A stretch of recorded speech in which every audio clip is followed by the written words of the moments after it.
போங்க நீ, எனக்கு ரொம்ப வெக்கமா இருக்கு என்று அங்கிருந்து ஓடியவளை பார்த்த பிரியங்காவிற்கும் வைஷுவிற்கும் சிரிப்பு தான் வந்தது. அப்பொழுது கவிதா மனசுக்குள்ளேயே, இவளுக்கு மட்டும் கல்யாணம் ஆச்சு, இவளும் இந்த கார்த்தியும் சேர்ந்து பண்ற அக்கப்போரு தாங்கவே முடியாது என்று மனதுக்குள் நினைத்து சிரித்துக் கொண்டாள். ஆனால் அதே நேரம் இந்த விஷயம் வைஷுவிடமிருந்து மறைப்பது சரியில்லை என்று அவள் மனதுக்குள் ஒரு குற்ற உணர்ச்சி உருவாகியது. எப்படியாவது இந்த விஷயத்தை அவகிட்ட சொல்லியே ஆகணும். இதுக்கு மேல அவகிட்ட சொல்லாம லேட் பண்ணா சரி வராது. அப்புறம் அவ என்னதான் தப்பா நினைப்பா என்று மனதிற்குள் முடிவெடுத்தவள் அவளிடம் தனியாக பேச வேண்டும் என்று யோசித்து வைத்தாள். மாலை நேரம் ஆனதும் ஆதி அவனது குடும்பத்தாரை அழைத்துக் கொண்டு தன்னுடைய வீட்டிற்கு புறப்பட்டான். அதே நேரம் ஹரி, தேங்க்யூ மச்சான், இன்னைக்கு ஃபங்க்ஷன் எவ்வளவு சூப்பரா நடந்திருக்குதுன்னா அதுக்கு நீ தாண்டா காரணம். நான் என்னடா பண்ண? நான் ஒன்னும் பண்ணல. உன் மனசுக்கு எல்லாம் நல்லதா தான் நடக்கும், நீ கவலைப்படாத. அடுத்து பண்ற வளகாப்ப பிரம்மாண்டமா பண்ணிடலாம் என்று கூறவும், சரிடா, ஏன் இன்னும் வைஷுவுக்கு வளகாப்பு பண்ணாம இருக்காங்க? ஒருவேளை உங்க சைட்ல நீங்க 9வது மாசம் தான் பண்ணுவீங்களோ? அது எனக்கு என்னன்னு தெரியலடா. நான் அம்மா கிட்ட தான் பேசணும். ஃபர்ஸ்ட் பிரியங்காவோட ஃபங்க்ஷன் முடியட்டும்னு வைஷு சொன்னதுனால தான் நானும் எதுவும் கேட்டுக்கல. நாளைக்கு இத பத்தி நான் பேசிட்டு என்ன ஏதுன்னு சொல்றேன். சரிடா விஸ்வா, ஹரி, அப்ப நாங்க கிளம்புறோம். நாளைக்கு 2 பேரும் ஒழுங்கா ஆபீஸ்க்கு வந்து சேர வழி பாருங்க. கண்டிப்பா வந்துருவோம்டா என்று கூற பின்பு பிரியங்காவிடமும் கவிதாவிடமும் கூறிக்கொண்டு வைஷ்ணவியும் அனுவும் புறப்பட்டு சென்றனர். வீட்டிற்கு வந்ததிலிருந்து வைஷ்ணவி மிகவும் சந்தோஷமாக இருந்தாள். தன் அக்காவின் விசேஷம் இவ்வளவு அற்புதமாக நடக்கும் என்று யோசித்து கூட பார்க்கவில்லை. அந்த மன திருப்தியிலேயே அவளுக்கு இருந்த டயர்டில் சீக்கிரமாக தூக்கம் வந்துவிட்டது. அதை உணர்ந்து கொண்ட ஆதி அவளுக்கு நேரத்துடனே சாப்பாடு கொடுத்து விட்டு அவள் அருகே படுத்து அவளை உறங்க வைத்து விட்டான். அதே நேரம் அறையில் அனுவோ, இன்னைக்கு காலையில இருந்து கார்த்திகிட்ட பேசவே இல்ல. பாவம், அவன் என்ன பண்றானே தெரியல. இன்னைக்கு பிரியங்கா நீ ஃபங்க்ஷனுக்கு வருவான்னு நினைச்சேன், ஆனா வரவே இல்லையே. யாரும் இன்வைட் பண்ணலையோ என்று அவனை பற்றி நினைத்து கொண்டிருக்க சரியாக அவனிடமிருந்து போன் வந்தது. அதை உடனே அட்டன் செய்தவள், கார்த்தி, போனை பத்தி தாண்டா நினைச்சிட்டு இருந்தேன், கரெக்டா நீயே போன் பண்ணிட்ட. அப்படியா? இப்பதான் என்னோட நினப்பு வந்துச்சாடி. உனக்கு காலையில இருந்து ஒரு மெசேஜ் இல்ல, போன் கால் இல்ல, கார்த்தின்னு ஒருத்தன் இருக்கிறதவே சுத்தமா மறந்துட்டல்ல? அப்படி இல்லடா, இன்னைக்கு பிரியங்கா அன்னைக்கு வளையல் போடுற ஃபங்க்ஷன் வச்சாங்க, அதான் எல்லாருமே அங்க போயிட்டோம். தெரியும். உனக்கு எப்படி தெரியும்? ஆமா, நீயும் இன்னைக்கு அந்த ஃபங்க்ஷனுக்கு வருவேன்னு நான் ரொம்ப எதிர்பார்த்தேன், ஆனா நீ வரலையே. ஆதி எனக்கு போன் பண்ணி இன்வைட் பண்ணாருதான், இருந்தாலும் வைஷுவோட அக்கா ஃபங்க்ஷனுக்கு எப்படி வர்றதுன்னு யோசிச்சுட்டு தான் நான் விட்டுட்டேன். இதே நம்ம கவியோட ஃபங்க்ஷனா இருந்தா உடனே கிளம்பி வந்திருப்பேன். அப்படியா? அப்போ ஆதி என்ன உன்னை கூப்பிட்டாரா? ஆமாண்டி. சரி, இன்னைக்கு ஃபுல்லா உன்கிட்ட பேசாதது எனக்கு ஒரு மாதிரியாவே இருக்கு. நீ நாளைக்கு காலேஜுக்கு வந்துருவல்ல? கண்டிப்பா வருவேன். நம்ம 2 பேரும் அங்க மீட் பண்ணலாம். அப்புறம் உன்கிட்ட ஒரு முக்கியமான விஷயம் சொல்ல மறந்துட்டேன். நாளைக்கு ஆஃப்டர்நூனுக்கு மேல வந்துரு, நம்ம 2 பேரும் கொஞ்சம் வெளியில போலாம். அப்படியாடா? எங்க போறோம்? அது இன்னும் முடிவு பண்ணல, போலாம்னு மட்டும் தான் டிசைட் பண்ணிருக்கேன். அத அப்புறம் பாத்துக்கலாம். நீ மறக்காம வந்துடு, சரியா? ஓகே, நீ எனக்கு மெசேஜ் மட்டும் பண்ணு, நான் உடனே வந்துடுற வெளியில. சரிடி என்றவன் குட் நைட் சொல்லிவிட்டு போனை வைத்து விட அவளும் அந்த சந்தோஷத்திலேயே உறங்கி போனாள். அதே நேரம் அவனது அறையில் இருந்த ஹரிக்கு தான் அன்றைய உறக்கம் தொலைந்து போனது. தன் மனைவியின் கையை எடுத்து தன் மடியில் வைத்துக் கொண்டு அந்த வலையிலேயே தடவி தடவி பார்த்து கொண்டிருந்தவன், பிரியங்கா, இந்த விசேஷத்துக்காகத்தான் நான் இவ்வளோ நாள் காத்துட்டு இருந்தேன். இன்னைக்கு அது நடந்த போது என்னால சத்தியமா சொல்றேன், தாங்கிக்கவே முடியலடி. அந்த அளவுக்கு ஒரு சந்தோஷமா இருந்துச்சு. அந்த நிமிஷம் எனக்கு எவ்வளவு பெருமையா இருந்துச்சு தெரியுமா? என்ன அப்பாவாக்குனதுக்கு ரொம்ப நன்றிடி. இந்த ஊர் முன்னாடி நானும் ஒரு ஆம்பளைங்கிறத நிரூபிச்ச மாதிரி ஆயிடுச்சு.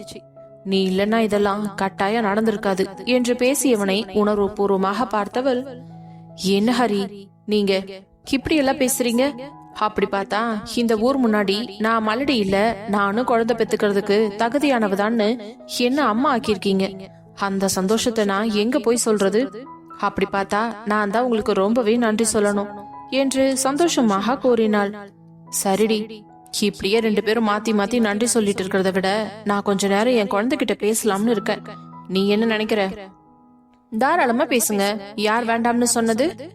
சரி நீ படுத்துக்கோ என்றதும் அவள் படுக்கவும் அவள் வயிற்றின் அருகே சென்று குனிந்து, செல்லக்குட்டி என்னடா பண்றீங்க என்று கேட்டவன் அவள் வயிற்றில் கையை வைத்து தடவிக்கொண்டே, அப்பா உனக்காக தாண்டா ரொம்ப நாளா வெயிட் பண்ணிக்கிட்டு இருக்கேன். நீ எப்ப அப்பா கிட்ட பேசுவன்னு ரொம்ப ஆர்வமாவே காத்துக்கிட்டு இருக்கேன். ரொம்ப நாள் அப்பாவை காக்க வைக்காம சீக்கிரம் என் கூட பேச ஆரம்பிச்சிரு, சரியா என்று அவள் வயிற்றில் சென்று ஒரு முத்தம் கொடுக்க, அதே நேரம் அப்பொழுதுதான் முதல் முறையாக அவர்கள் குழந்தையின் அசைவு தெரிய ஆரம்பித்தது. அதில் ஒரு நிமிஷம் பதறிய ஹரி பிரியங்கா என்று அழைக்க, என்ன ஹரி இப்போ குழந்தை அசைஞ்சதுடி? என்ன சொல்றீங்க? எனக்கு ஒண்ணும் தெரியலையே. என்னடி சொல்ற? இப்போ குழந்தை அசைஞ்சது, அத நான் ஃபீல் பண்ணேன். என்ன ஹரி, எனக்கு தெரியாம எப்படி இருக்கும்? இல்லடி, நான் குழந்தைகிட்ட பேசிக்கிட்டே இருந்தேனா, அது டக்குன்னு மூவ் ஆச்சு. எனக்கு அந்த ஃபீல் நல்லாவே தெரிஞ்சிச்சு. இல்ல இல்ல, நான் நம்ப மாட்டேன். நீங்க மறுபடி வேணும்னா உங்க குழந்தைய அசைய சொல்லுங்க, அதுக்கப்புறம் நம்புறேன் என்றதும், இதேனடா வம்பா இருக்கு என்றவன் மீண்டும் குழந்தையின் அருகே குனிந்து, இப்ப நீ கவனமா பாரு பிரியங்கா என்றவன், குட்டி செல்லம் அப்பா உன்னை கூப்பிடுறேன்டா, அப்பாக்கு ரிப்ளை பண்ணிடு செல்லம், நீ என் தங்க புள்ள தானே என்று கூறினான். அப்பொழுதும் அமைதியாக இருக்க, நான் தான் சொன்னேன்ல ஹரி, அது உங்களோட மனப்பிராந்தியா இருக்கும். நீங்க ஏதோ மிஸ் அண்டர்ஸ்டாண்டிங் பண்ணிக்கிட்டீங்கன்னு நினைக்கிறேன். இல்லடி, 5 months ஸ்டார்ட் ஆயிடுச்சுன்னா எப்ப வேணாலும் மூமெண்ட்ஸ் தெரியும்னு சொன்னாங்க. ஆனா இன்னைக்கு எனக்கு தெரிஞ்ச மாதிரி தாண்டி இருந்துச்சு. இல்ல ஹரி, அப்படி இருந்துச்சுன்னா கண்டிப்பா எனக்கும் தெரிஞ்சிருக்கும். உங்களுக்கு மட்டுமே தெரிஞ்சிருக்குதுன்னா அப்போ நீங்க சரியா கவனிக்கலன்னு தானே அர்த்தம். சரி, நீ அமைதியா படுத்து தூங்கு என்று அவள் அருகே படுத்து உறங்கியவன் அவள் வயிற்றில் கை வைத்து தடவிக்கொண்டே இருந்தான். இன்று முழுவதும் பட்டுப்புடவையை கட்டிக்கொண்டு கசகசவென்று இருந்ததில் உடல் மிகவும் அலுப்பாக இருக்க படுத்தவுடனேயே உறங்கிவிட்டாள். ஆனால் ஹரிக்குத்தான் கண்ணில் தூக்கம் வரவில்லை. இன்று குழந்தையின் அசைவை கண்டவனுக்கு ஏனோ மனம் ஒரு நிலையில் இல்லை. தான் சொல்வதை தன் மனைவி நம்பவில்லை என்பது அவனுக்கு மிகவும் வருத்தமாக இருந்தது. மீண்டும் குழந்தையிடம், குட்டி தங்கம், இன்னைக்கு ஏண்டா அப்பாவா அம்மா முன்னாடி இப்படி அசிங்கப்படுத்திட்டீங்க? நான் சொன்னா உங்க அம்மா எப்படி நம்பவே மாற்றா பாத்தியா? நீ ஒரு வாட்டி அசைஞ்சதானே என்று கேட்கவும், அப்பொழுது குழந்தையின் அசைவை உணர அவன் கண்களிலிருந்து கண்ணீர் வந்தது. செல்லம், அப்பா பேசுறது உனக்கு கேக்குதாடி? ஆனா ஏன் உங்க அம்மா முழிச்சிரும் போது மட்டும் நீ இந்த மாதிரி பண்ண மாற்ற? அவ என்ன நம்பவே மாற்றா தெரியுமா? எனக்கு ரொம்ப கஷ்டமா இருக்கு என்றதும் குழந்தை மீண்டும் உதைத்தது. இதைவிட வேறு என்ன சந்தோஷம் வேண்டும் என்பதை போல மகிழ்ச்சியில் கண்களில் கண்ணீர் நிறைந்தவன் வயிற்றில் மீண்டும் அவளுக்கு ஒரு முத்தம் கொடுத்து விட்டு, சரிடா செல்லம், நீ படுத்து தூங்கு, அம்மாவும் தூங்குறா, அவளை டிஸ்டர்ப் பண்ண வேண்டாம் என்று விட்டு படுத்து உறங்கி விட்டான். அடுத்த நாள் காலை கல்லூரிக்கு புறப்பட்டு சென்ற கவிதா, அனு இருவரும் காலேஜில் ஒன்றாக அமர்ந்து மதிய சாப்பாட்டை அரட்டை அடித்துக் கொண்டு சாப்பிட்டு முடித்துவிட்டு பின்பு மீண்டும் கிளாஸ் ரூமிற்குள் செல்ல, அதே நேரம் கார்த்தி அனுவிற்கு சிக்னல் கொடுத்தான். அதை புரிந்து கொண்டவள் கவிதா கிளாஸ் ரூமிற்குள் சென்ற உடனேவே சிறிது நேரத்தில் வெளியே வந்து கார்த்தியுடன் சேர்ந்து பைக்கில் ஏறி புறப்பட்டு விட்டாள். கார்த்தி, நம்ம எங்கடா போறோம்? கவிதா அன்னைக்கு தெரிஞ்சதுன்னா ஏதாவது பிரச்சனை ஆயிடாதா? அவளுக்கு தான் நம்ம லவ் மேட்ச் ஆல்ரெடி தெரியுமே, அதெல்லாம் ஒன்னும் பிரச்சனையாகாது. இப்போ என்னோட வருத்தம் என்னன்னா, வயசுக்கு தெரிஞ்சா அவ என்ன பத்தி என்ன நினைப்பா? இவ்வளவு நாள் இந்த விஷயத்த சொல்லாம கமுக்கமா இருந்துட்டேன்னு என்ன தப்பா நினைச்சுப்பாளோன்னு தான் கொஞ்சம் பயமா இருக்கு. இல்லடா, அண்ணி அப்படியெல்லாம் நினைக்கிற ஆளே இல்லதான். இருந்தாலும் அவங்க கிட்டயும் சொல்லணும். நீங்க 2 பேரும் அவ்வளவு க்ளோஸா இருக்கீங்க. அப்படி இருக்கும்போது நீ சொல்லாம இருந்தா அது தப்பாயிடும். அதுவும் இல்லாம நான் போய் கண்டிப்பா சொல்ல முடியாது. அதனால நீயே சொல்லிடு. அதெல்லாம் எனக்கு புரியுதுடி. ஆனா நான் சொன்ன வைஷு அதை எப்படி எடுத்துப்பான்னு தான் தெரியல. சரி பார்க்கலாம் என்றவன் அவளை அழைத்து கொண்டு நேராக பீச்சுக்கு சென்று அங்கு கடற்கரையில் விளையாடியவர்கள் பின்பு சுண்டல் வாங்கி சாப்பிட்டு விட்டு மாலை கல்லூரி முடியும் நேரம் கரெக்டாக காலேஜ் வாசலுக்கு வந்து சேர்ந்து விட்டனர். அதே நேரம் டிரைவர் வரவும் அனு கார்த்தியிடம் சொல்லிக் கொண்டு புறப்பட்டு விட்டாள். அப்பொழுது அங்கே வந்த கவிதா, எங்கட அணுவ காணோம்? அவ இப்பதான் கிளம்பி போறாப்பா. என்ன என்கிட்ட சொல்லாமே போயிட்டா? டிரைவரை நான் வந்துட்டாங்க, அதான் டக்குன்னு கிளம்பி போயிட்டா. சரி, நீ வீட்டுக்கு கிளம்பலையா? இதோ விஸ்வாக்கு தான் வெயிட் பண்ற என்று சொல்லி முடிக்கும் முன்பே அங்கு வந்து சேர்ந்த விஸ்வா கவிதாவை அழைத்துக் கொண்டு கார்த்தியிடம் இருந்து விடை பெற்று அவளை அழைத்துக் கொண்டு சென்றான். ஆனால் இன்று ஏனோ தெரியவில்லை, கவிதாவிற்கு மனம் மிகவும் பாரமாக இருந்தது. வைஷுவிடம் இந்த விஷயத்தை சொல்லவில்லை என்று நினைத்து வருந்தியவள் தன் கணவனிடமும் இதை மறைத்து வைத்திருப்பதை நினைத்து மனதுக்குள் ஒரு ஓரமாக வலிக்கத்தான் செய்தது. என்ன நடந்தாலும் பரவாயில்ல, இன்னைக்கு கண்டிப்பா விஸ்வா கிட்ட இந்த விஷயத்த சொல்லியே ஆகணும் என்று முடிவெடுத்தவள், விஸ்வா வண்டியை கொஞ்சம் எங்கேயாச்சும் ஓரமா நிறுத்துங்களேன். ஏண்டி, இன்னும் கொஞ்ச நேரத்துல வீட்டுக்கு போயிடுவோமே, ஏதாவது வேணுமா? இல்ல விஸ்வா, உங்ககிட்ட ஒரு முக்கியமான விஷயம் பேசணும். அத வீட்ல கூட போய் பேசிக்கலாம்ல. இல்ல, வீட்ல பேச முடியாது, உங்ககிட்ட தனியா பேசணும், அதுக்குதான் என்று கூறவும் அவளை ஒரு ஆழ்ந்த பார்வை பார்த்தவன் பின்பு ஓரமாக காரை நிறுத்திவிட்டு, சொல்லு கவி, என்ன விஷயம்? விஸ்வா, உங்ககிட்ட நான் ஒரு விஷயம் சொல்லுவேன், ஆனா நீங்க கோவப்படக்கூடாது. இந்த விஷயம் எனக்கு கொஞ்ச நாளைக்கு முன்னாடியே தெரியும் தான், ஆனா இவ்வளவு நாள் உங்ககிட்ட சொல்லாம இருந்ததுக்கு ஒரு காரணம் இருந்துச்சு விஸ்வா. கவி பிளீஸ், இப்படி சுத்தி வளைக்காம கொஞ்ச நேரம் விஷயத்துக்கு வரியா? இது நம்ம 2 பேர் சம்பந்தப்பட்ட விஷயமா? இல்ல விஸ்வா. சரி ஓகே, இப்ப சொல்லு, என்னதான் விஷயம்? இல்ல, நம்ம கார்த்தி இருக்கான்ல. ஆமா, அவனுக்கு என்ன? இப்ப கூட பார்த்தனே, அவன் ஒரு பொண்ணு லவ் பண்றான் விஸ்வா. அட்ரஸ் அக்க பரவாயில்லையே, கார்த்திக்குள்ளயும் இப்படி ஒரு குட்டி காதல் இருக்குதா? சரி சரி, பொண்ணு யாரு? பொண்ணு நமக்கு தெரிஞ்ச பொண்ணுதான். என்னடி சொல்ற? நமக்கு தெரிஞ்ச பொண்ணுனா உங்க காலேஜ்ல தான் படிக்குதா? ஆமா, அதான பார்த்தேன். உங்க காலேஜ்ல படிக்கிற பொண்ணு எனக்கு எப்படி தெரியும்? அதான் நமக்கு தெரிஞ்ச பொண்ணுன்னு சொல்லிட்டேன்ல விஸ்வா. நமக்கு தெரிஞ்ச பொண்ணு யாருடி? எனக்கு சுத்தமா ஐடியாவே இல்ல. வேற யாரும் இல்ல, அது ஆதியோட தங்கச்சி அனுதான் என்றதும் பதட்டத்தில் அவன் கண்கள் விரிய, என்னடி சொல்ற? உனக்கு பைத்தியம் பிடிச்சுக்கிச்சா? ஆதிக்கு மட்டும் இந்த விஷயம் தெரிஞ்சதுன்னு வச்சுக்கோயேன், எந்த மாதிரி பிரச்சனை நடக்கும்னு உனக்கு தெரியலையா? எனக்கு அதெல்லாம் புரியுது விஸ்வா, ஆனா இவ்ளோ நாள் கார்த்தி ஒன் சைடா தான் இருந்தான், அவகிட்ட லவ் சொல்லாம. ஆனா அனுவே வந்து அவன்கிட்ட லவ் சொல்லி 2 பேரும் இப்போ லவ் பண்ணவே ஆரம்பிச்சிட்டாங்க. இதெல்லாம் எப்ப நடந்துச்சு? நம்ம 2 பேரோட ரிசப்ஷன் அன்னைக்குதான் அனு அவன்கிட்ட ப்ரப்போஸ் பண்ணிருக்கா. அடி பாவி, என்னோட ரிசப்ஷனுக்கு வந்துட்டு அவன் ரிசப்ஷனுக்கு டேட் பிக்ஸ் பண்ணிட்டு போயிருக்கானா? மவனே, அவனுக்கு ஆதி கையால சங்குதான். என்ன விஸ்வா இப்படி எல்லாம் பேசுறீங்க? எனக்கு ரொம்ப பயமா இருக்கு. நீங்க தான் ஆதி கிட்ட பேசி எப்படியாச்சும். ஐயோ, என்னால முடியாது. அதுவும் இல்லாம அனு எனக்கும் தங்கச்சிதான். இந்த விஷயத்த கேட்ட உடனே எனக்கே பக்குன்னு இருக்குது. ஆதியோட ரியாக்ஷன் எப்படி இருக்கும் தெரியுமா? ஏன் விஸ்வா, நீங்களும் ஸ்டேட்டஸ் பாக்குறீங்களா? சச்ச, நான் அந்த மாதிரி எல்லாம் பாக்குற ஆளாடி. அப்புறம் ஏன் விஸ்வா நீங்க ஒத்துக்க மாட்டீங்க? இல்லடி, ஆதி எப்பேற்பட்ட ஆள்னு தெரியும்ல, அவன் குடும்பத்தை பத்தியும் உனக்கு தெரியும்ல. அவங்க இந்த மாதிரி இடத்துல சம்பந்தம் வச்சுக்குவாங்களா? ஏன் ஆதி வைஷுவ கல்யாணம் பண்ணிக்கலையா? அது வேற விஷயம், இது வேற விஷயம் டி. அதையும் இதையும் ஒன்னா போட்டு குழப்பிக்காத, சரியா? இதெல்லாம் எனக்கு புரியுது விஸ்வா, ஆனா இங்க பாரு கவி, உன்னோட மன திருப்திக்காக வேணும்னா நான் ஆதிக்கிட்ட பேசி பாக்குறேன். ஆனா அவன் நோ சொல்லிட்டானா அதுக்கப்புறம் என்னால எதுவும் பண்ண முடியாது. நீ என்கிட்ட கோச்சுக்காத. தேங்க்ஸ் விஸ்வா, நீங்க இந்த அளவுக்கு சொன்னதே எனக்கு ரொம்ப சந்தோஷம். நாளைக்கே இத பத்தி ஆதிக்கிட்ட பேசிருங்க. அதெல்லாம் சரி, இந்த விஷயம் வைஷுக்கு தெரியுமா? தெரியாது விஸ்வா. என்னடி இவ்ளோ க்ளோஸ் ஃப்ரெண்ட்ஸ்னு சொல்றீங்க, வைஷுக்கிட்ட ஏன் சொல்லல? இல்ல விஸ்வா, இன்னைக்குதான் நான் சொல்லணும்னு நினைச்சேன். அதுக்கு முன்னாடி உங்ககிட்ட சொல்லிடலாம்னு தான் சொன்னேன். எல்லாத்தையும் உன் இஷ்டத்துக்கு யோசிச்சு பண்ணிக்கிட்டு இரு. உனக்கு இந்த விஷயம் தெரிஞ்ச அன்னைக்கே நீ வைஷுக்கிட்ட சொல்லி இருக்கணுமா இல்லையா? அவ இப்ப என்ன நினைப்பா?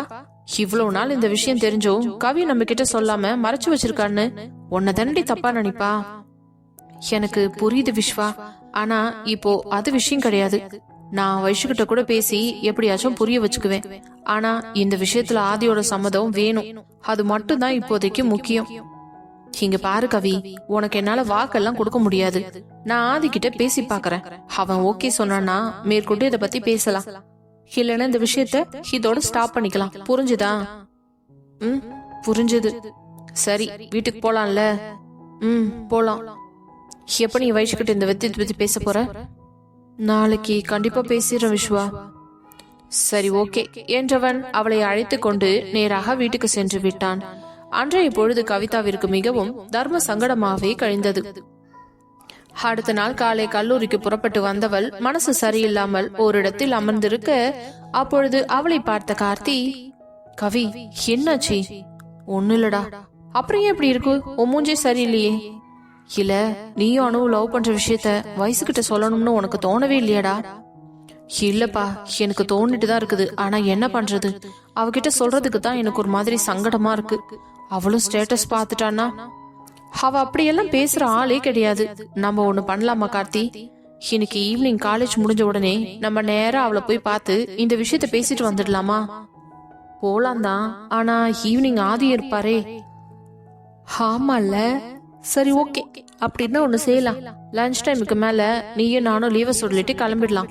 நான் விஸ்வா கிட்ட போன் பண்ணி இன்ஃபார்ம் பண்ணிடுறேன். என்ன, விஸ்வா கிட்ட சொல்ல போறியா? ஆமாண்டா, ஆல்ரெடி நேத்தே அவர்கிட்ட எல்லா விஷயத்தையும் சொல்லிட்டேன். அவரும் ஆதி கிட்ட பேசணும்னு தான் சொல்லிட்டு இருக்காரு. இருந்தாலும் அதுக்கு முன்னாடி வைஷு கிட்ட பேசுறது எனக்கு என்னவோ சரின்னு தோணுது. சரி கவி, அப்போ லஞ்ச் முடிஞ்ச உடனே கிளம்பிடலாம். சரிடா என்று கிளாஸ் ரூமிற்குள் சென்றார்கள். மீண்டும் லஞ்ச் அவரில் அனுவை பார்த்து அனைத்து விஷயங்களையும் கூறிவிட்டு, சரி அனு, காலேஜ் முடிஞ்சு ஈவினிங்கா நீ வீட்டுக்கு வா, இப்ப நாங்க கிளம்பி போறோம் என்றவர்கள் நேராக புறப்பட்டு வைஷ்ணவியின் வீட்டிற்கு வந்து சேர்ந்தனர். கவிதாவும் கார்த்தியும் வந்ததை பார்த்த கண்மணிக்கு கொஞ்சம் பதட்டமானது. கவி, கார்த்தி, வாங்க வாங்க, என்ன இந்த நேரத்துல நீங்க 2 பேரும் மட்டும் வந்திருக்கீங்க? எங்க அனுவ காணோம்? அத்த, அவ காலேஜ்ல இருக்கா. எங்களுக்கு கிளாஸ் சீக்கிரம் முடிஞ்சிருச்சுன்னு கிளம்பிட்டோம். அதான் அப்படியே வைஷுவையும் பார்த்துட்டு போலாம்னு வந்தோம். சரிம்மா, வைஷு மேல ரூம்ல தான் இருக்கா, போய் பாருங்க என்றதும் கார்த்தி ஒரு விதமான தயக்கத்துடனே அந்த வீட்டுக்குள் நுழைந்து சென்றான். பின்பு நேராக வைஷ்ணவியின் அறைக்கு சென்று கதவை தட்டிவிட்டு திறக்கவும் வைஷ்ணவி கட்டிலில் சாய்ந்து அமர்ந்து கொண்டு போனில் எதையோ நோண்டி கொண்டிருந்தாள். கதவை திறக்கவும் சத்தம் கேட்டதும் பட்டென்று நிமிர்ந்து பார்த்தவள் மெத்தையிலிருந்து எழுந்து, ஹே கவி, கார்த்தி, வாங்க வாங்க, என்னடா இது அதிசயம், 2 பேரும் சேர்ந்து இந்த நேரத்துல வந்திருக்கீங்க. வெளியில ஏதாச்சும் மழை பெய்தா என்ன என்று பால்கனியை எட்டி பார்க்க, என்ன வைஷு, கிண்டல் பண்றியா என்று கார்த்தி கேட்டான். ஆமா, நீங்களாம் அப்படி வந்ததே கிடையாதே, அதான் எனக்கு ரொம்ப அதிர்ச்சியா இருக்கு. ஏன் சொல்ல மாட்ட? வர வர உனக்கு ரொம்ப குசும்பு அதிகமாயிடுச்சு. அதெல்லாம் சரி, வாங்க ஃபர்ஸ்ட் வந்து உட்காருங்க 2 பேரும் என்றதும் தயக்கமாகவே இருவரும் சோஃபாவில் அமர அவளும் மெதுவாக அவர்களுக்கு எதிரே இருந்த மெத்தையில் அமர்ந்தவள் அவர்களை பார்க்க, வைஷு, உன்கிட்ட ஒரு முக்கியமான விஷயம் பேசணும்டி. அது இவ்வளவு நாள் உன்கிட்ட சொல்லாம இருந்ததே எனக்கு ரொம்ப கஷ்டமா இருக்கு. அதான் உன்கிட்ட இப்போ அதை பத்தி பேசிட்டு போலாம்னு வந்திருக்கோம் என்றதும் கார்த்தியை ஒரு அழுத்தமான பார்வை பார்த்தவள், அப்போ 2 பேரும் சேர்ந்து தான் அந்த விஷயத்தை என்கிட்ட மறைச்சீங்களா? ஆமாண்டி. சரி, விஷயம் யார் சம்பந்தப்பட்டது? இதோ இருக்கானே இந்த கல்லூரி மங்க, இவன் சம்பந்தப்பட்டதுதான். அப்போ அவனுக்காக பறிஞ்சு பேசுறதுக்கு நீ வந்திருக்க, ரைட்? ஆமாண்டி. சரி, விஷயத்துக்கு வாங்க. நம்ம கார்த்தி ஒரு பொண்ணை லவ் பண்றான்டி என்றதும் வைஷுக்கு அதிர்ச்சியாகிவிட்டது. என்ன, கார்த்தி லவ் பண்றானா? டே, என்னடா இது, ஷாக்குக்கு மேல ஷாக் கொடுக்கற மாதிரி இருக்கு. எப்படிடா அதுக்கெல்லாம் நீ சரிப்பட்டு வரமாட்டியே என்றதும் அவளை பார்த்து முறைத்தவன், என்னப்பா நீ என்ன எப்படி கிண்டல் பண்ற? சரி அதை விடு, எனக்கு ரொம்ப சந்தோஷம்தான். பொண்ணு யாரு, நம்ம காலேஜா? ஆமா. அப்படியா, யாரு பொண்ணு, பேர் என்ன, அவ எந்த டிபார்ட்மெண்ட் என்று ஆச்சரியமாக கேட்க, அதே நேரம் கவிதாவை பார்த்தவன் திரு திருவென்று முழித்துக் கொண்டிருக்க, பேசுடா கல்லூரி மங்கா, எதுக்கு இப்படி திரு திருன்னு முழிக்கிற? கவி, எனக்கு ரொம்ப பயமா இருக்குடி, நீயே சொல்ல. அவ என்ன பேயா பயப்படுறதுக்கு, நம்ம ஃப்ரெண்டு தானே, தைரியமா சொல்லுடா. எனக்கு ரொம்ப கஷ்டமா இருக்கு, நீயே சொல்லுப்பா. அட குரங்கு, இப்படி நம்மள கூட்டிட்டு வந்து கோத்து விடுதே, உன்னையெல்லாம் திருத்தவே முடியாது. அடச்சி, இப்ப யாராவது ஒருத்தவங்க சொல்லி தொலைங்க, இல்ல கொன்னு போட்டுருவேன். ஐயோ வைஷு, ஏண்டி இவ்ளோ டென்ஷன் ஆகுற, நானே சொல்றேன் என்ற கவிதா, அந்த பொண்ணு வேற யாரும் இல்ல, நம்ம அனுதான் என்று கூறிவிட்டு கண்ணை மூடிக்கொண்டாள். என்னடி சொல்ற, இது உண்மைதானா? ஆமாண்டி, ரொம்ப நாளே இவன் மட்டும்தான் லவ் பண்ணிக்கிட்டு இருந்தான், அது எனக்கு தெரியும். ஆனா இப்போ 2 சைடும் லவ் ஸ்டார்ட் ஆயிடுச்சு. அதான் இதுக்கு மேலேயும் உன்கிட்ட சொல்லாம இருக்க முடியாதுன்னு உன்னை தேடி வந்துட்டோம். கார்த்தி, என்ன காரியண்டா பண்ணி வச்சிருக்க? இந்த விஷயம் மட்டும் ஆதிக்கு தெரிஞ்சதுன்னா என்ன ஆகும் தெரியுமா? எனக்கு ரொம்ப பயமா இருக்கு கார்த்தி, இதெல்லாம் சரி வராது, தயவு செஞ்சு விட்டுட என்றதும் கார்த்தி வைஷ்ணவியை ஒரு அழுத்தமாக பார்வை பார்த்தவன் உணர்ச்சி துடைத்த முகத்துடன், வைஷு, ஸ்டேட்டஸ் பாக்குறியாப்பா? உங்க ஸ்டேட்டஸ்க்கு நான் இல்லைன்னு சொல்லிட்டு தானே நீ இப்படி சொல்ற என்று கேட்க, அவ்வளவுதான். வைஷ்ணவிக்கு மிகவும் கஷ்டமாகிவிட்டது. என்ன கார்த்தி, நான் அப்படியெல்லாம் நினைப்பனாடா? ஆனா சரி விடு, ஆதியோட ஸ்டேட்டஸ் தாண்டா இப்ப முக்கியம். அவர் தங்கச்சிக்கு அவர் எப்படி எல்லாம் மாப்பிள்ள பார்த்து கல்யாணம் பண்ணணும்னு ஒரு ஐடியா வச்சிருப்பாருல்ல, அத போயிட்டு எப்படிடா? உன் மனசுக்கு என்ன தோணுது வைஷு, நீ அத சொல்லு.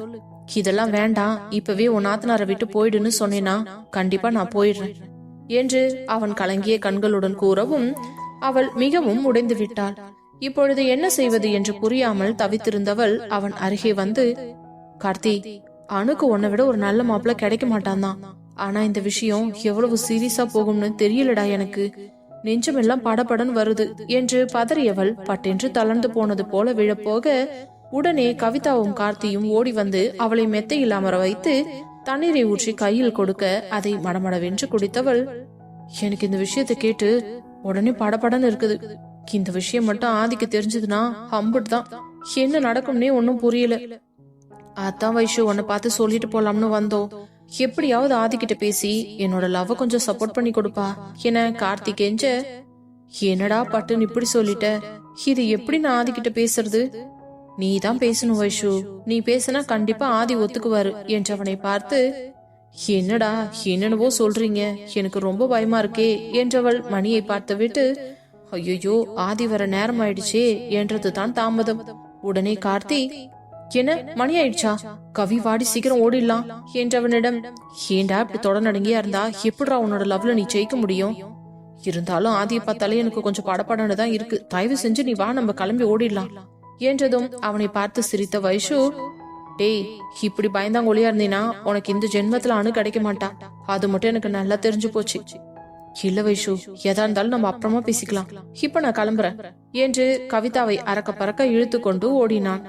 அதை பார்த்த வைஷுவுக்கு சிரிப்பாக இருந்தாலும் இதற்கு பிறகு நடக்க போகும் சம்பவங்களை நினைத்து கொஞ்சம் பதட்டமாகத்தான் இருந்தது.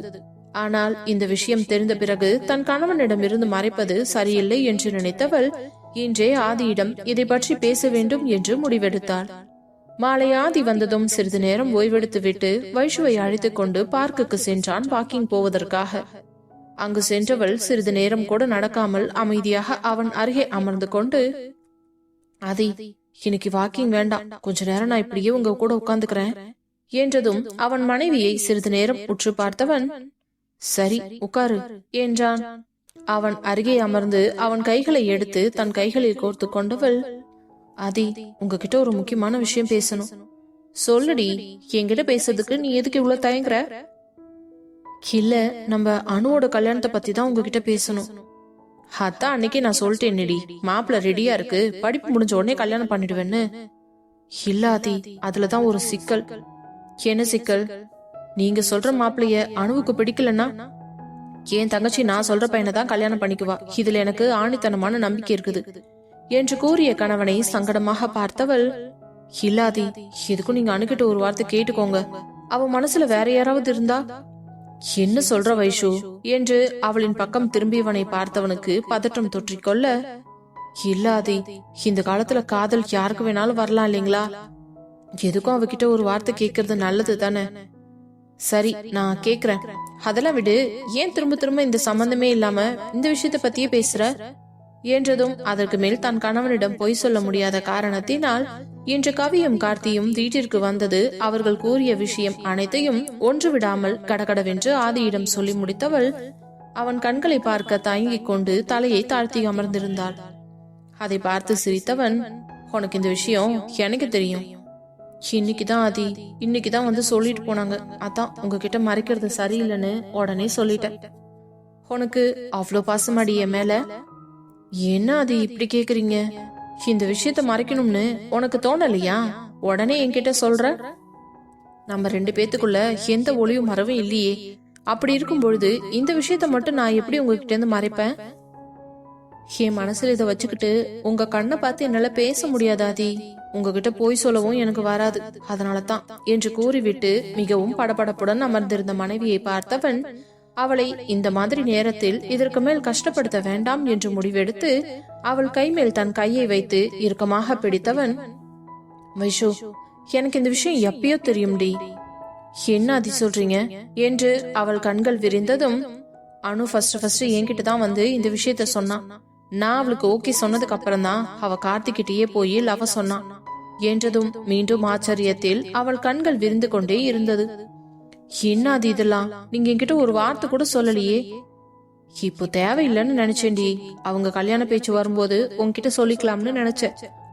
ஆனா இவ்ளோ சீக்கிரம் நீயே அதை பத்தி என்கிட்ட வந்து பேசுவன்னு நான் நினைச்சு கூட பாக்கல.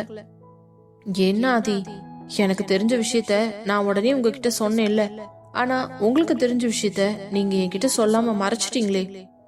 இல்லடி, கார்த்தியே வந்து லவ் சொல்லுவான்னு ரொம்ப நாளா வெயிட் பண்ணான். ஆனா அந்த பயந்தாங்குழி பையன் வந்து சொல்லவே இல்ல.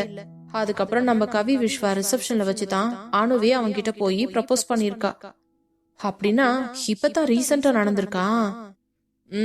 ஆமா.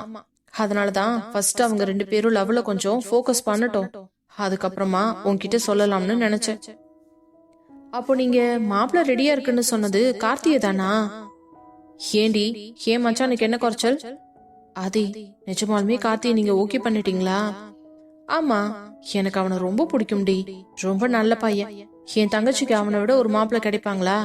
வசதி எல்லாம் பார்த்தா என் தங்கச்சி காலம் முழுக்க சந்தோஷமா இருக்க மாட்டாள்ல. அதனாலதான் அவ சொன்ன உடனே இந்த விஷயத்துக்கு நான் ஒத்துக்கிட்டேன். அப்புறம் இந்த விஷயம் உனக்கு தெரிஞ்ச மாதிரி எல்லாம் நீ காட்டிக்காத. ஏன் அப்படி? உங்களுக்கு எல்லாம் மட்டும் தெரிஞ்ச மாதிரி காட்டுவீங்க, ஆனா எனக்கு மட்டும் தெரிய மாதிரி காட்டிக்க கூடாதா? இல்லடி, இப்போதைக்கு வேண்டாம். அவங்களோட படிப்பு முடிய போகுது இல்லையா? சரி, அவங்களுக்கு எப்ப கல்யாணம் பண்ண போறீங்க? அவங்க படிப்பு முடிஞ்சதுக்கு அப்புறம் பண்ண வேண்டியதுதான். அதுக்கு முன்னாடி சின்னதா ஒரு என்கேஜ்மெண்ட் மட்டும் வச்சிடலாம்ல. ஏண்டி இவ்வளவு அவசரம்? இல்ல, அவங்க 2 பேருக்கும் நிச்சயதார்த்தம் பண்ணிட்டோம்னா வெளியில இருந்து நம்ம அணுவை யாரும் பொண்ணு கேட்டு வரமாட்டாங்க. கார்த்தி சைட்ல இருந்தும் யாரும் மாப்பிள்ள கேட்டு வரமாட்டாங்க. நம்மளும் கொஞ்சம் டென்ஷன் இல்லாம இருக்கலாம்ல, அதுக்குதான். அப்படியா சொல்ற? சரி, ஓகே. இந்த விஷயத்த பத்தி நான் அம்மா அப்பா கிட்ட பேசுறேன். தேங்க்ஸ் ஆதி, தேங்க்யூ சோ மச் என்று அவன் தோளில் சாய்ந்து கொள்ள, இப்பதான் உன் முகத்துல சந்தோஷமே வருது. இந்த சந்தோஷத்துக்காக நான் என்ன வேணாலும் செய்வேண்டி என்று கூறியவன், சரி வா வீட்டுக்கு போலாம் என்று அவளை அழைத்து கொண்டு வந்து சாப்பிட்டு விட்டு உறங்கிவிட்டான். அடுத்த நாள் காலை கண்மணி, கௌதமி, ராமு, விஸ்வநாதன் நால்வரையும் அமர வைத்து அணுவின் திருமணத்தை பற்றி பேசியதும் அவர்கள் நால்வருக்குமே அதிர்ச்சி. அப்பொழுது கண்மணி, ஆதி, நீ யோசிச்சுதான் பேசுறியா? அந்த பையன் வசதியில கம்மி தான், இருந்தாலும் நம்ம குடும்பத்துக்கு ஒத்து வருமா? அம்மா, அதெல்லாம் ஒன்னும் பிரச்சனை இல்ல. என் தங்கச்சிக்கு அப்படி ஏனோ தானோன்னு எல்லாம் நான் யாரையாவது புடிச்சு கல்யாணம் பண்ணி வச்சிட மாட்டேன். அவங்க 2 பேரும் ஒருத்தருக்கு ஒருத்தர் லவ் பண்றாங்க. சரி விடுங்க. சித்தி, சித்தப்பா, இந்த விஷயத்துல நீங்க என்ன நினைக்கிறீங்க? ஆதி, எங்களுக்கு இந்த விஷயத்துல கருத்து சொல்றதுக்கு எதுவுமே இல்ல. ஏன்னா அவ உன்னோட தங்கச்சி. அவளுக்கு எப்படிப்பட்ட கல்யாணம் பண்ணி வைக்கணும், எப்படிப்பட்ட மாப்பிள்ள பாக்கணும்னு உனக்கு தான் தெரியும். நீ ஒரு முடிவெடுத்தனா அது கண்டிப்பா சரியா தான் இருக்கும்னு எங்களுக்கு நம்பிக்கை இருக்குதுப்பா. அதனால உன் மனசுக்கு என்ன தோணுதோ அதை செய் என்று கூற கண்மணிக்கு மிகுந்த சந்தோஷம். உடனே விஸ்வநாதனும் கௌதமி, இருந்தாலும் அனு, நீங்க பெத்த பொண்ணு இல்லையா? உங்களோட சம்மதம் இல்லாம எதுவும் பண்ண முடியாது. அதனாலதான் ஆதி உங்க சம்மதத்தை கேட்டு நிக்கிறான். நாங்க தான் சம்மதம் சொல்லிட்டோமே மாமா, இதுக்கு மேல எந்த பிரச்சனையும் இல்ல. அம்மா, சித்தி, சித்தப்பா ஓகே சொல்லிட்டாங்க. அப்போ நம்ம கார்த்தி வீட்டுல போய் பார்த்து இத பத்தி பேசிட்டு உடனே அவங்க 2 பேருக்கும் நிச்சயதார்த்தம் பண்ணிடலாம். படிப்பு முடிஞ்சதுக்கு அப்புறமா கல்யாணத்தை வச்சுக்கலாம் என்று கூறவும், சரிப்பா, நீ சொல்றது சரிதான், அதே மாதிரியே பண்ணிடலாம். சரிக்குப்பா, அப்போ எனக்கு கார்த்திக் வீட்டுக்கு போலாம்னு சொல்லுங்க, நம்ம போய் பார்த்து பேசிட்டு வந்துடலாம் என்று கூறியவன், இப்ப எனக்கு ஆபீஸ்க்கு டைம் ஆச்சு, நான் கிளம்புறேன். அம்மா, டைமுக்கு வயசுக்கு ஜூஸ் மட்டும் அனுப்பிடுங்க. நான் பாத்துக்கிறேன்ப்பா, நீ போயிட்டு வா என்றதும் உடனே கிளம்பி ஆபீஸுக்கு புறப்பட்டு விட்டான். அவன் சென்றதும் கண்மணி, கௌதமி, தம்பி, உங்க 2 பேருக்கு இதுல சம்மதமா? ஆதி சொல்லிட்டான்னு நீங்க ஒத்துக்கல? ஐயோ அக்கா, இதையே எத்தனை தடவை கேப்பீங்க? அந்த கார்த்திய எங்களுக்கும் பிடிக்கும் தான். வசதி இல்லனா என்ன, நம்ம பொண்ணு சந்தோஷமா வச்சு பாத்துக்கிற மாதிரி ஒரு மாப்பிள்ள வேணும், அவ்வளவுதான். இந்த விஷயத்துல ஆதியே இவ்வளவு துணிவா முடிவெடுத்திருக்கும் போது எனக்கு கண்டிப்பா நம்பிக்கை இருக்குது. அணுவோட வாழ்க்கை நல்லா தான் இருக்கும். ஒரு அண்ணனா அவளுக்கு என்ன செய்யணும்னு ஆதிக்கு கண்டிப்பா தெரியும். நம்ம அதை பத்தி எல்லாம் யோசிக்க வேண்டாம்க்கா, நீங்க ஃப்ரீயா விடுங்க. நிஜமாவே எனக்கு ரொம்ப சந்தோஷமா இருக்கு கௌதமி. ஆதி மேல நீங்க 2 பேரும் இவ்ளோ நம்பிக்கை வச்சிருக்கிறத பாக்கும்போது எனக்கு ரொம்பவும் பெருமையா இருக்குது. அவன் உங்க பிள்ளையா இருந்தாலும் எங்களுக்கும் ஆதி புள்ள தானே என்று கூறிய கௌதமியை கண் கலங்கியபடி பார்த்தவர், இறுக்கமாக அணைத்துக் கொண்டார். இதற்கிடையில் தங்கள் இருவருக்கும் நிச்சயதார்த்தம் நடக்கப் போகிறது என்று விஷயம் தெரியாமல் கார்த்தியோ தங்களுடைய திருமணத்தை நினைத்து மிகவும் பயந்து போய்தான் இருந்தான்.